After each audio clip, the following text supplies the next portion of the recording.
Under the oak tree. Myself. Riftan blinked as if he had not understood. What? I hate myself the most, Maxi repeated. Riftan was frozen in place, unable to react. Before Riftan could press her further, Maxi spurred her horse into a gallop up the hill. To her surprise, Maxi found that she was enjoying herself. Riding through an open field was far easier than navigating a winding mountain path. As she galloped through the golden meadow, illuminated by the winter sun, her posture improved naturally. When she stopped to rest at the top of the hill, she found that she was sitting upright. Riftan dismounted next to a large tree at the hilltop. He then wrapped his arm around her waist and lifted her off her horse as if she weighed little more than a feather. Your body feels hot, and I can feel your heart pounding like a drum. Maxi wiped off the beads of sweat on her forehead and tried to catch her breath. Just as Riftan had said, her whole body was pulsating. It does feel like a tiny drum is beating inside me. That's an endearing way to put it. He planted a kiss on her flushed cheek before lowering her to the ground. He then walked over to the large tree, spread his cloak under it, and sat down. Maxi went to join him. As the winter breeze cooled her body, she pulled her robe closer to her body. She watched as the wind rippled through the golden fields in the village at the bottom of the hill. This place is beautiful. It's even more beautiful in the spring when the wildflowers bloom. Maxi felt her heart swell with anticipation. It was a new feeling. She had never thought the day would come when she could dare hope for something. She felt anxious and happy at the same time. Come closer. You'll get cold if your sweat cools. Riftan leaned against the tree trunk and wrapped his cloak around her. Though she was seated on his lap, she did not feel uncomfortable the way she had when he had teased her earlier. In fact, having his powerful arms around her felt natural.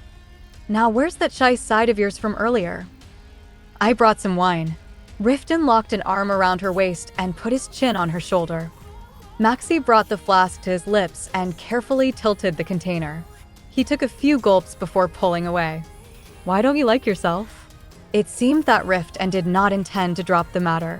Maxi shifted her eyes uneasily. Was the reason not obvious to him? She spoke like a complete and utter fool. Still, she found amusement in the fact that he continued to feign ignorance. Have you never disliked yourself? I have, countless times. He seemed to relax a little. As he pressed his lips to her forehead, she realized that her words must have troubled him the whole time that they were riding. But I've never disliked myself so much that it would be the first thing that came to mind. That's because there isn't much to dislike about you. Riftan looked amused. Is that so? I'm sure you're well aware of it yourself. I can't say that I am. Do enlighten me. Maxi looked up at him, incredulous. You're one of the best knights in the realm. You're strong, tall, and clever. No one's called me clever before, though I've been called a lumbering oaf by many. Maxi frowned. It was true that Riftan often lacked courtesy and was unrefined in speech, but he was far from being an oaf. His eyes always had a sharp look about them, and his words revealed keen insight. She sometimes had the feeling that he could see right through her. If you really were dull-witted, you wouldn't be so well respected. Riftan's lips twisted into a cynical smile as if he was not quite ready to agree. What else? He asked coolly. You have honor, you're a great leader, and you're handsome. You think I'm handsome? Of course. I know you know that. You know I do. How would I know whether you find me attractive or not? Maxi blinked in disbelief. I have an eye for beauty, just like everyone else. Each time I visited Croiso Castle, you shuddered at the sight of me as if I were an ogre. It certainly wasn't a look of admiration. Even the wrinkled face of a goblin wouldn't have elicited such a look of horror. I've never even seen a goblin before. You know that's not my point. Riftan tilted her chin up so that her eyes met his. Whenever I came close to you, you looked as if you might faint. His accusatory tone unnerved her. She had been oblivious to the fact that he had noticed her before their wedding, and she was surprised to learn that he had observed her reaction. That's because I was afraid of you. You were intimidatingly big, and you always had this icy air about you. It seemed like you were always angry. Riftan remained silent. Maxi shifted uncomfortably in his arms. Do you still find me frightening? Maxi shook her head slowly. No. Riftan studied her face for a moment, then slowly lowered his lips to meet hers. The kiss had a different kind of warmth from the playful kisses he had teased her with earlier in the day. When she felt his soft tongue enter her mouth, Maxi let out a low moan. With one hand cradling her neck, Riftan gently stroked her wind-blown hair as he sucked on her tongue. A tingle ran down Maxi's spine. She felt her chest tighten. As Riftan cupped her breast with one hand and gently squeezed, heat began to simmer inside her. Riftan, we're outdoors, Maxi said as she rushed to push his chest. It's all right. It's just you and me here. If anyone approaches, I'll be able to tell immediately. The warmth emanating from his body made her tremble. She had not noticed his arousal because of his calm expression. When Riftan pulled her closer and lifted up the hem of her dress, Maxi looked up at him, startled. His eyes were burning with desire. Don't be afraid. I would never hurt you. Feeling his words echo inside her chest, Maxi held her breath as she gazed up at him. He put his forehead to hers and rubbed her nose with his before moving down to suck on her lips. A long finger slid under her dress and began to gently stroke her between her thighs. Maxi clutched at his soft hair. He would never hurt me. You smell like winter, he moaned, burying his face in her neck to breathe in her scent. Maxi thought to herself that Riftan also smelled like the crisp winter breeze. The pungent musk of tree bark and the faint scent of horses filled her lungs. Damn it. I want to kiss every part of you, but if I strip you naked out here, you'll get sick. Riftan impatiently stroked her body over her dress. Maxi did not feel cold because of the heat burning inside her, but she did not tell Riftan, unable to muster the nerve to lie nude in an open field. They were already doing something they ought not to be doing. Still, she couldn't bring herself to pull away from him. Riftan sucked and nibbled on her neck as he swiftly undid the straps of his trousers. Sitting inside his cloak, Maxi pulled her dress up to her waist. Riftan soothed her by gently stroking her hips and kissing her neck. I'll never hurt you again, Maxi. It's all right. Maxi could not recall him ever hurting her or the reason why she had ever been afraid of him. It felt as if Riftan Calypse had always been part of her. Maxi clung to his neck like a drowning woman. Riftan took hold of her hips. As their bodies merged, her whole body throbbed, and the sound of wind became more distant. Her heart hammered, and her mind dissolved ecstatically under his kisses. Riftan very nearly had to haul Maxi back to the castle on his horse. After carrying her to their bedchamber, he bathed her in warm water, dressed and fed her, and lay her on his chest to lull her to sleep. This was not the first time that Riftan had cared for her so tenderly. When they were together, he acted little different from a nanny. He constantly tried to feed her, and he was particularly adamant that they bathe together. In the mornings, he liked to snatch the comb from Luddy's to comb Maxi's hair himself. Such actions baffled her. All her life, she had been told that courtesy, polite disinterest, and duty were all that constituted the relationship between husband and wife. She had never once heard of a man treating his wife with such affection. Maxi wondered if most husbands were in fact as caring as Riftan. It could be that she had just not been made privy to that fact. After all, she had led a cloistered life within the walls of Croiso Castle. She had been allowed to leave the castle only to visit the church, and even those visits had been forbidden when she had turned 14. Everything she knew about the outside world came from snippets of conversation she had overheard from guests at the castle. The two people who had most greatly shaped her worldview, however, were her father and Rosetta, whose cynicism knew no bounds. Lately, she had been struck by the feeling that her knowledge of the world might not be accurate. "You're good with your hands, my lady." Ruth's voice snapped her out of her thoughts. He was inspecting her calculations with a satisfied grin. "And a quick learner, too. I must say, I am surprised." Unsure of whether his words were meant as a compliment, Maxi smiled wryly. Doing the same thing over and over tends to make one faster. We're nearly done. At this rate, we'll be able to finish the device by tomorrow. Maxi sighed in relief and rubbed her stiff neck. Her initial enthusiasm had not lasted long.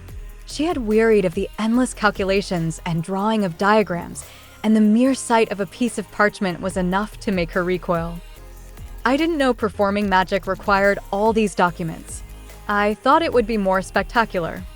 Magic is one of the highest forms of learning, my lady. It requires meticulous calculation and research. Only during battle do you get to see such spectacles.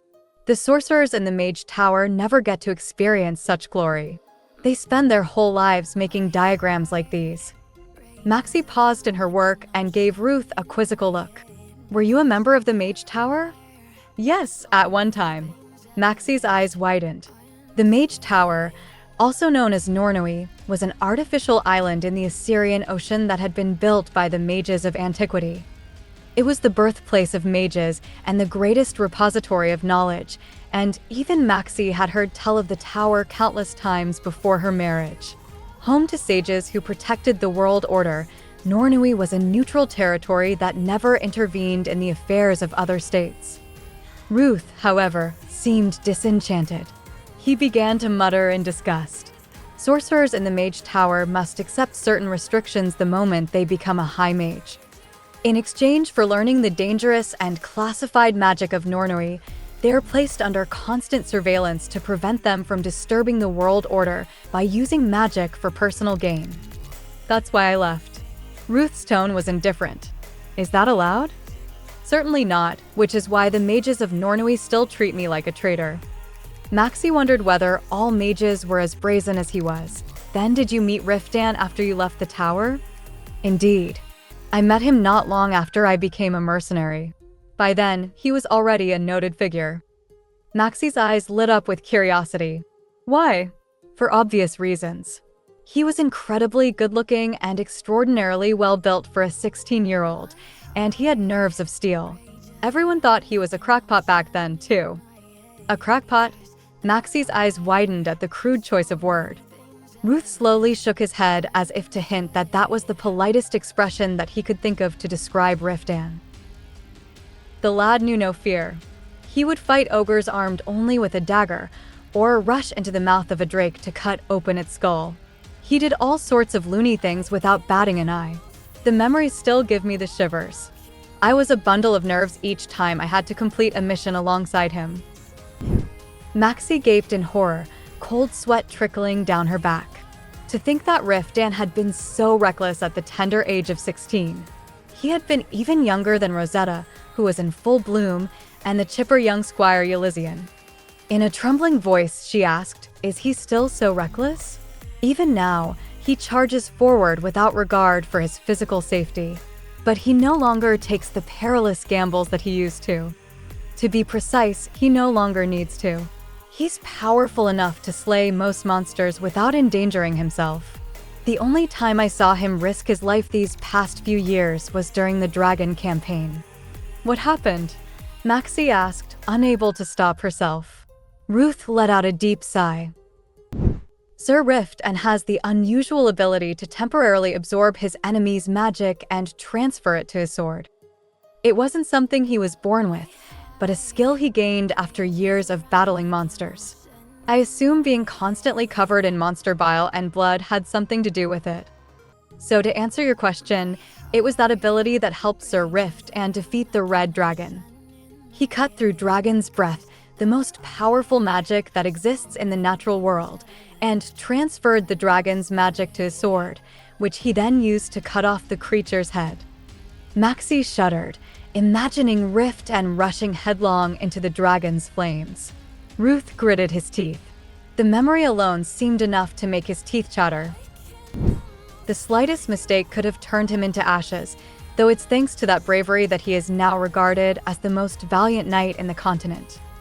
Maxi had heard praise of Riftan's performance during the campaign, but she had been blithely unaware of how rash his feats had been. Riftan could have died, and she may never have had the chance to get to know him. Their wretched first night together could have remained the only memory she had of him. Her whole body shook. I didn't mean to frighten you, my lady, Ruth mumbled in surprise when he saw her blanch. That wasn't a proper conversation to have with you. My apologies. Being in the company of rowdy men can make one rather tactless. I was the one who asked. She doubted that it was his company that made him tactless, but she decided not to voice the thought. Maxi said about working in silence. Her mind was in turmoil. As a knight, Riftan would have to brave dangers again in the future. Once winter was over, he would have to answer King Reuben's call and lead his knights in another campaign. That was a knight's duty. Who knew if he would return from the next battle? Riftan was powerful, but he wasn't invincible. The thought was enough to choke the air out of Maxi's lungs. She had not realized just how fragile her current state of comfort and happiness was.